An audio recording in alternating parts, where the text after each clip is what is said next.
ಈ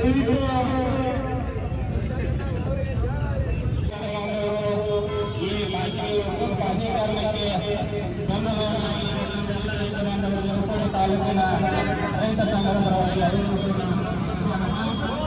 ಖಾಸಗೀಕರಣ ಆತಪ್ಪ ಅಂದ್ರ ರೈತರಿಗೆ ಬಹಳ ದೊಡ್ಡ ಹೊರೆ ಬರ್ತೈತಂತ ಹೇಳ್ತೇವೆ. ಯಾಕಪ್ಪ ಅಂದ್ರ ಈಗೊಂದ ಯಾವುದೋ ಗಂಗಾ ಕಲ್ಯಾಣ ಸ್ಕೀಮ್ ಆಗಿರ್ಬೇಕು, ಅಕ್ರಮ ಸಕ್ರಮಗಳಾಗಿರ್ಬೇಕು, ಮತ್ತ ಈಗ ಕರೆಂಟ್ ಉಚಿತ ಐತಿ. ಈಗ ಎಲ್ಲಾ ಪಂಪ್ಸೆಟ್ಗಳಿಗೆ ಉಚಿತ ವಿದ್ಯುತ್ ಇರುತ್ತೆ.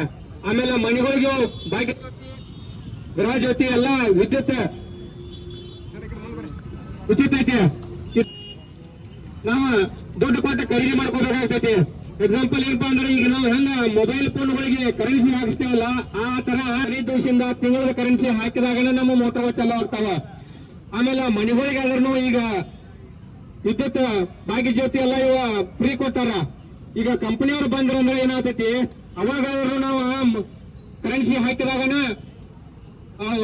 ವಿದ್ಯುತ್ ತಗೋಬೇಕಾಗ್ತೈತಿ. ಆ ಕಾರಣಕ್ಕಾಗಿ ಇದ ಬಹಳ ದೊಡ್ಡ ಹೊರೆ ಆಗ್ತೈತಿ. ಇದ ಯಾವ್ದೋ ಕಾರಣಕ್ಕೂ ನಮ್ಮ ಕರ್ನಾಟಕದಾಗ ಕಂಪನಿ ಆಕ್ಟ್ ಬರಬಾರ್ದು. ಕಂಪನಿ ಆಕ್ಟ್ ಬತ್ತಂದ್ರ ಎಲ್ಲಾ ರೈತರಿಗೆ ಉಳಿಗಾಲಿಲ್ಲ. ಈ ಮೊದಲೇ ಬರಗಾಲ ಬಿದ್ದೈತಿ. ಬರಗಾಲ ಬಿದ್ದ ಹೇಳಿದಾಗ ರೈತರಿಗೆ ಬೆಳೆನೂ ಇಲ್ಲ, ಕುಡಿಯಾಕ ನೀರು ಇಲ್ಲ. ಅಂತತ್ರಾಗ ಮನ್ಯಾಗಂತೂ ಲೈಟ್ ಹಚ್ಚಬೇಕಾಯ್ತು. ಬರಗಾಲ ಬಿದ್ದ ಮಂದಿಗೆ ರೊಕ್ಕ ಇಲ್ಲದಿದ್ರು ಮನ್ಯಾಗ ಲೈಟ್ ಹಚ್ಕೊಳಕಾಗಿ ಅವತ್ತು ರೊಕ್ಕ ತುಂಬಬೇಕಾಯ್ತು. ಆ ಕಾರಣಕ್ಕ ಒಟ್ಟ ಇಲ್ಲಿ ಕರ್ನಾಟಕದಾಗ ತಿಂಗಳಿಗೆ 100 ರೂಪಾಯಿ ಅಂದ್ರು, ಆ ನಂತರ 350 ರೂಪಾಯಿ ಮಾಡ್ರು. ಖಾಸಗೀಕರಣ ವಿದ್ಯುತ್ ಜರಕರ ಆತಪ್ಪ ಅಂದ್ರ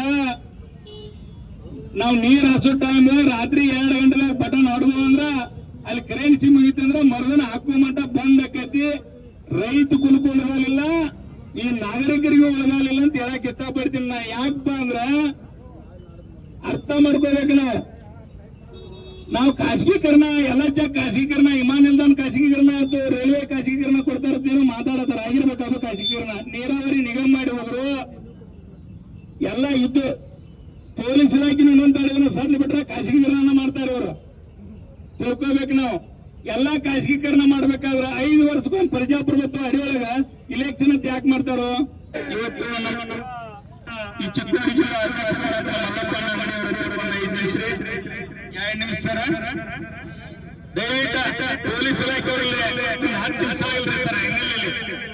ಒಂದು 5 ನಿಮಿಷದಲ್ಲಿ ಸರ ಇದು ಬರಗಾಲ ಘೋಷಣೆ ಆಗಬೇಕು. ನಮಗ ಇಲ್ಲಿ ನೋಡ್ಕೊಂಡು ಬಂದು ಆಜು ಬಾಜು ಹಚ್ಚಗ ಒಂದು ಇಲ್ಲ. ನಮಗೆ ಈಗ ಸದ್ಯ ಗೋಶಾಲೆಗಳು ತೆಗಿಬೇಕು. ನಿಮ್ಮಲ್ಲಿ ಮನವಿ ಮಾಡ್ಕೊತೀವಿ. ಯಾಕಂದ್ರೆ ಮನವಿ ಬರೋದಿಲ್ಲ, ನಾವು ವಿದ್ಯುತ್ ಖಾಸಗೀಕರಣ ಬಂದ್ ಮಾಡತ್ತೀವಿ.